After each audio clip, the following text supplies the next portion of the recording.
All right, good morning, good afternoon, or good evening. Whatever time it is when you hear this message, I pray that you are poised to receive, to accept, and to respond to words of wisdom. And before I go into the lesson, I really want to emphasize why I introduce my videos that way. It's the response to wisdom that is going to empower you, purify you, elevate you, and put you on the path of invincibility. It's the response. Um, you don't learn for the sake of acquiring or accumulating knowledge. You learn in order to inform your action. There's risk taking.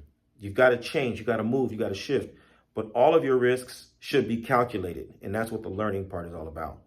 Getting enough information for you to assess your environment internally and externally to make moves. And today, what I want to tap into and share with you is a really important lesson on your spiritual inheritance. When we start moving into the spiritual space, as it were, there's a lot of room for what I call flim flam. There's a lot of room for nonsense. You can easily get lost in the zone of your imaginary friends, and when you're lost, it can be really hard to get your way back. And this lesson started to emerge for me this morning as a result of our daily devotion. This morning, when we sat down to make our prayers and consult with the divinities, we got this really important lesson about a person who was lost. And this person who has been essentially wandering and hasn't been able to find their way.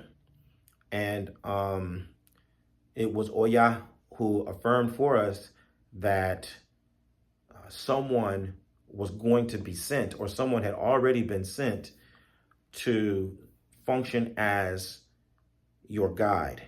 Someone is present who you have been assigned to, because this person is going to hold your hand and walk you all the way through the dark and foreboding forest of uncertainty and looming, danger.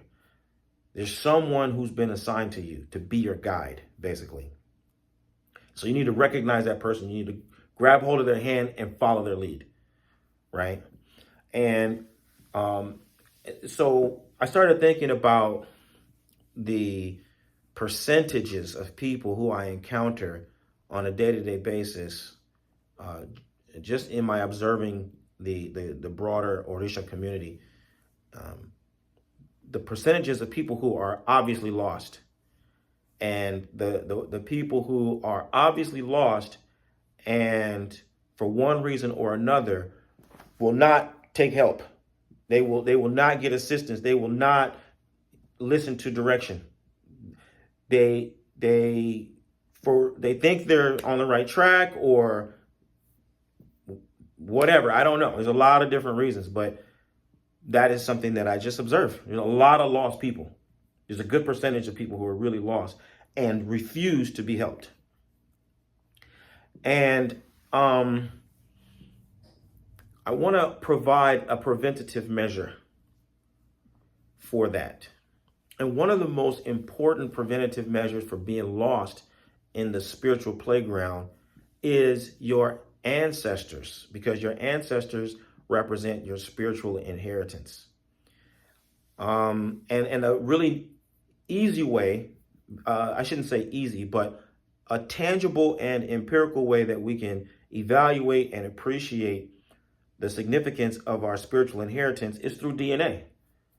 Right now, we know through DNA and through genealogy how traits are passed down, right? So we know that you as an individual, you have two parents and you have four grandparents, right? Each parent has two parents. And we know that you inherited 50% of your mother's DNA and 50% of your father's DNA. And your father inherited 50% of his mother's DNA and 50% of his father's DNA. And your mother inherited 50% of her mother's DNA and 50% of her father's DNA. And so the DNA that you have is this random assortment of DNA from your father's lineage and from your mother's lineage. And we know the further you go back on both sides, the more it dissipates. The less influence they have, the further up you go. But it comes down randomly. So it isn't to say that 6 generations, 8 generations, there are no traits. It just says that the traits are likely to be fewer, and they're all random, so we don't really know exactly. Which is something that is totally consistent with the way we perform our birth rites in the Yoruba tradition. We account for this. When a child is born and we do the ceremonies, we ask, is this child a returning ancestor from the mother's lineage, or is this child returning from the father's lineage? Implicitly saying, is the DNA strand for this child more influenced by the mother's lineage, or is it more influenced by the father's lineage? Okay? It just gives us a point of reference to say, oh, these things align very well. But what they say in either case is that we know that you have inherited traits and characteristics through your DNA. Okay? From your mother's side and from your father's side. We know this.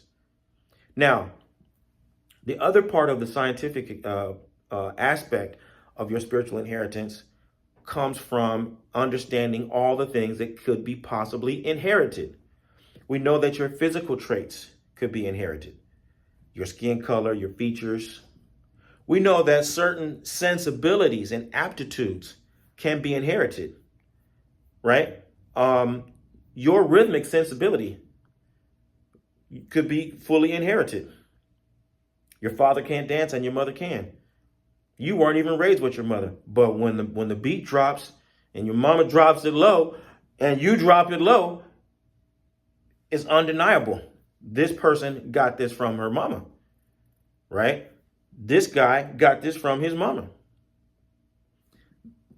There's all kinds of emotional traits.